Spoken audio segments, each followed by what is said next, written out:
Hi hello నమస్తే మా రాజమండ్రి రుచులకు స్వాగతం. నేను మీ ఆశ.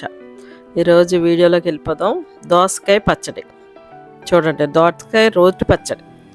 1 కేజీ దోసకాయలు తీసుకున్నాను. చేదు లేకుండా చూసి చిన్న ముక్కలుగా కట్ చేసి పక్కన పెట్టుకుందాం. వెల్లుల్లి, జీలకర్ర, టమాటాలు, పచ్చిమిర్చి, మినపప్పు, శనగపప్పు, అంతే. దీనికి కావలసిన దినుసులండి.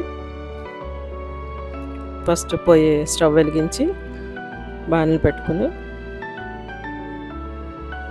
చింతపండు కొంచెం చిన్నది, చాలా తక్కువ, టమాటాలు వేసాం కదా, ఎక్కువ అక్కర్లేదు. నూనె వేసి నిలువుగా కట్ చేసుకుని ఒక 10-15 పచ్చిమిర్చి. మీ కారం ఎంత తింటారో అంత.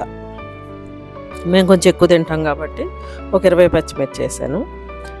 శనగపప్పు, ఫస్ట్ శనగపప్పు వేయాలండి. ఎప్పుడు కూడా కొంచెం టైం పడుతుంది వేగడానికి. శనగపప్పు, తర్వాత మినపప్పు, అవి వేగిన తర్వాత వెల్లుల్లిపాయ, జీలకర్ర, లాస్ట్ జీలకర్ర, ఇంకా వేయించి పెట్టుకున్న పల్లీలు ముందే వేయించానండి. అవి పల్లీలో కొంచెం టేస్ట్కి వేసేద్దాం. రోట్లో వేగిపోయినాయి కదా, చిన్నగా కట్ చేసి పెట్టుకున్నాను కదా. ఈలోపు కొంచెం సాల్ట్, కొంచెం పసుపు వేసి దోసకాయ ముక్కలు కూడా వేసేద్దాం పొయ్యి మీద. ఈ చల్లారేలోపు కొంచెం సాల్ట్, కొంచెం చిటికెడు పసుపు, దోసకాయ ఉట్టినే ఆవిరికి మగ్గిపోతాయి. వాటర్ ఏమి వేయక్కర్లేదు. సిమ్లో పెట్టి మూత పెట్టి ఉంచేయండి. ఈలోపు ఇది దంచుకోవచ్చు. దగ్గరికి ఉడికిపోతుంది, దాంట్లో వాటర్ వస్తుంది. మెత్తగా దంచుకుందాం. బాగా మెత్తగా అక్కర్లేదండి, బరకగానే. రోటి పచ్చడి కదా, బాగా మెత్తగా అక్కర్లేదు. పప్పులన్నీ కొంచెం దంచుకుని, చిన్నది కాబట్టి రోలు తీసి పక్కన పెట్టేసుకుందాం. బాగా దంచుకొని అన్నీ ఒకేసారి వేసి దంచలేం. కొంచెం క్వాంటిటీ ఎక్కువ వచ్చింది కదా. సాల్ట్ దీనికి సరిపడా కొంచెం,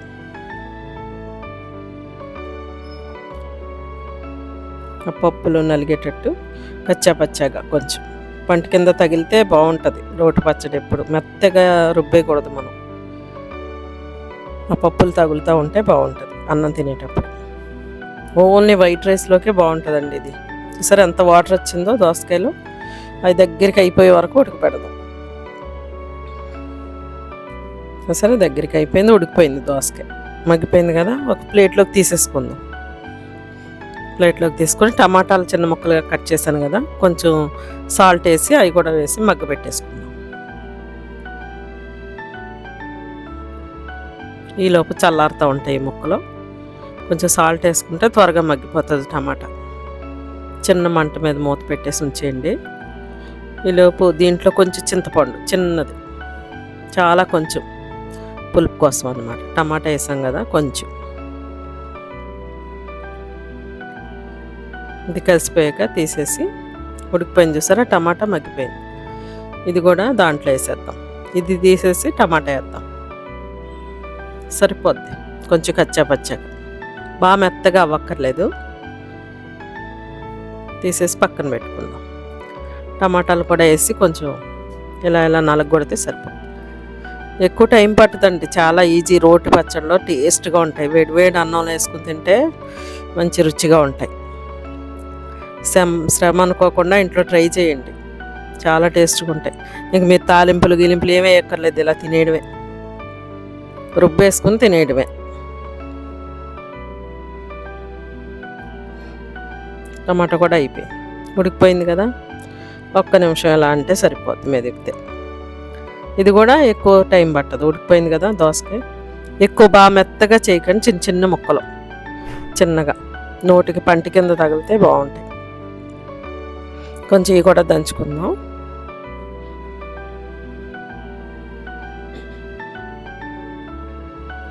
సరే, మెత్తగా అయిపోయింది. ఎక్కువసేపు పట్టదులేండి, ఒక 5 నిమిషాల్లో అయిపోవచ్చు. సరే, మెదిగిపోయింది అప్పుడే. ఉడికిపోయినాయి కదా మెత్తగా. లేకపోతే దోసకాయలు అంటే చేదు లేకుండా చూసుకుని చేసుకోవాలి. అయిపోయింది. ఆ గిన్నెలో వేసేసుకుని 3 కలిపేసుకోవడమే. ఒకవేళ సాల్ట్ తక్కువ ఉంటే ఈ టైంలో కొంచెం సాల్ట్ వేసుకుని కొంచెం స్టవ్ సిమ్లో పెట్టండి వెలిగించి. ఈ 3 కలిసి కొంచెం అలా మగ్గితే సరిపోద్ది. ఇంకా ఆయిల్ తాలింపు ఏమి వేయక్కర్లేదు మీరు. కొంచెం ఆ వేడికి 3 కలుస్తాయని కొంచెం స్టవ్ వెలిగించి సిమ్లో పెట్టాను. రోట్లో సరిపోలేదండి, అందుకనే దీంట్లో వేసి కొంచెం 3 కలిపాను అనమాట. లేకపోతే 1 బై 1 రోట్లోనే కొంచెం చేసుకుంటే క్వాంటిటీ రోట్లోనే కలిసిపోద్ది. కొంచెం ఎక్కువ వచ్చింది కదా, అందుకే గిన్నెలో కలిపాను. స్టవ్ సిమ్లో పెట్టాను. సాల్ట్ చూసుకొని కొంచెం వేసుకున్నాను.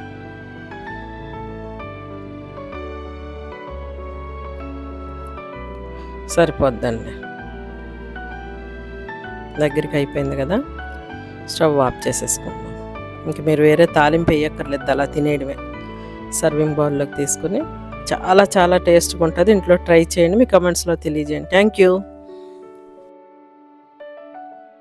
మా వీడియోస్ మీకు నచ్చినట్లయితే లైక్ చేయండి, మీ ఫ్రెండ్స్ అండ్ ఫ్యామిలీకి షేర్ చేయండి, సబ్స్క్రైబ్ చేయండి. మరిన్ని వీడియోస్ కోసం బెల్ ఐకాన్ని ఆన్లో పెట్టుకోండి. Thank you.